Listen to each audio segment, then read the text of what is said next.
Almost everyone has a cell phone, but do they know the rules on how to communicate? I grew up with cell phones. I even started texting with the semicolon parentheses emoji until the animated ones became popular. I know how to not overuse emojis, how to avoid to not be getting ghosted. And when texting a potential romantic partner, know who you are texting. Are they the type of person who needs to be texted 24/7 to not feel ignored? Or can you not text them all week and reply like it was only 5 seconds later? Forbes.com said in September of 2020, there was over 110 emojis. Using emojis increases the chances of a second date or even a simple thing as a reply back. But why should you use emojis when texting a potential romantic partner? Garcia et al. 2019 stated, emojis allowed for easier, effective expressions in CMC.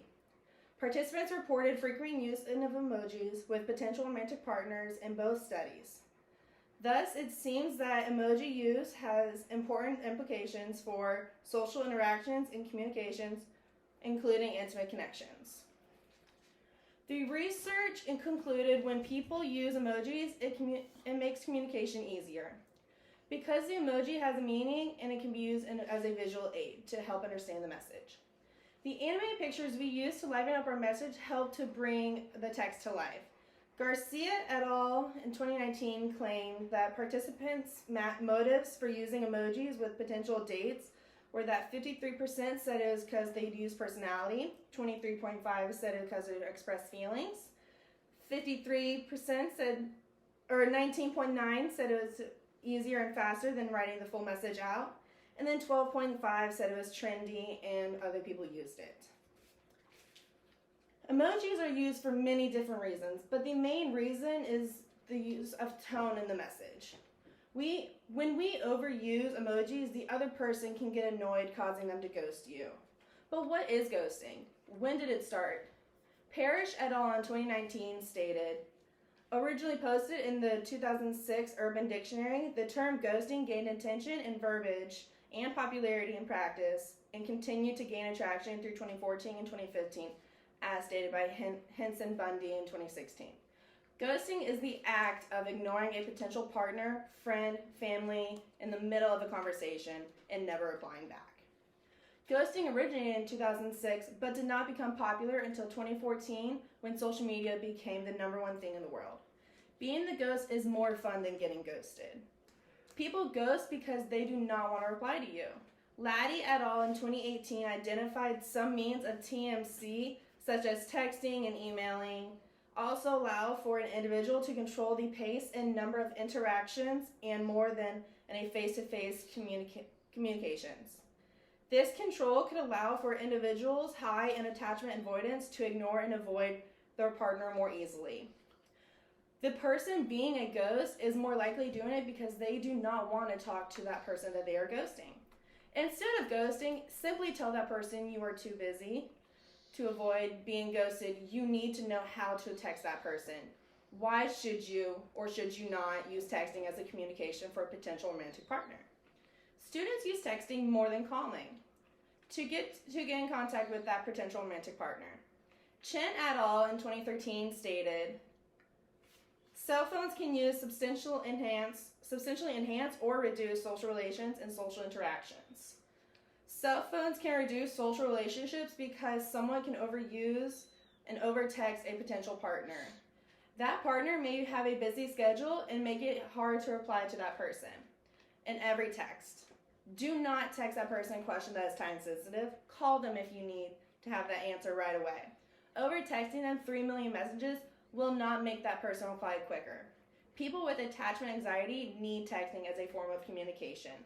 Laddie et al. In 2018 claimed an individual with higher attachment anxiety may experience more distress or feeling of ambivalence than secure or avoidant individuals when they are apart from the partner. Without the use of TMC, these individuals would have to endure this distress themselves or wait until they are physically with that partner to engage with them.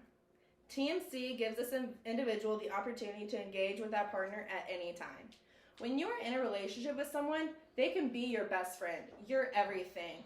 But when you're not with that person, they can provide a feeling of loss. Having a cell phone all day at your hand will help you not feel alone.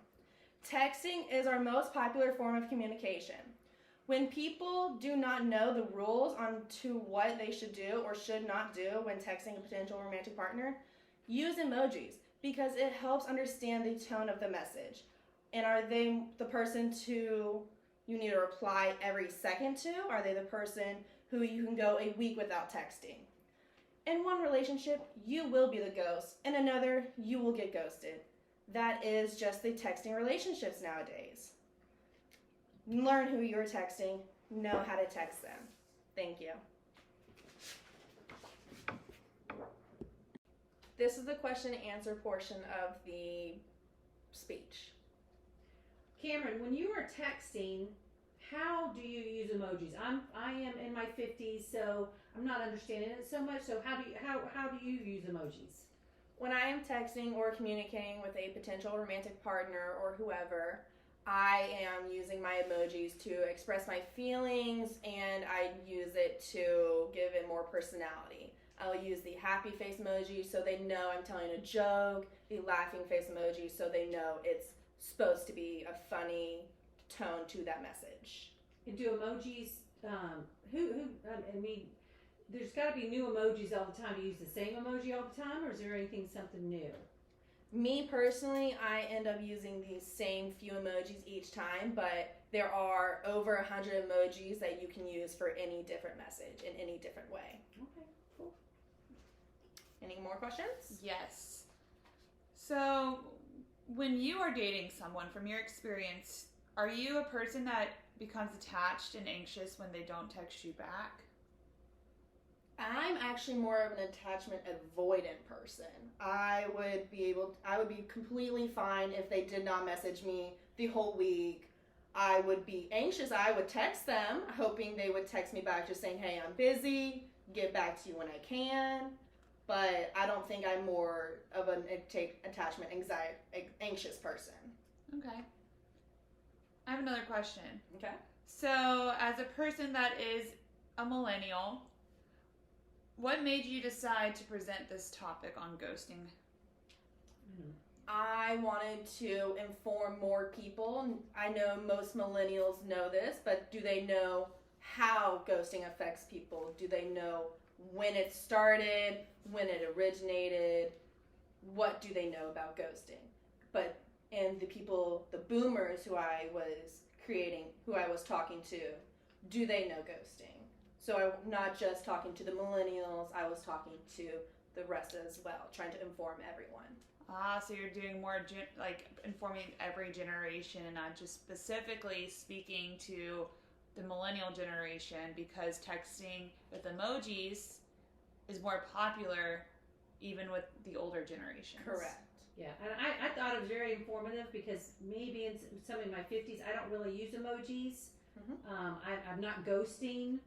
So to me, it was very informative. I enjoyed your speech. I thought it was a good speech. And I had no idea, because I use emojis and, just never really understood the whole dynamic of ghosting until that speech. So thank you. You're welcome. Thank you.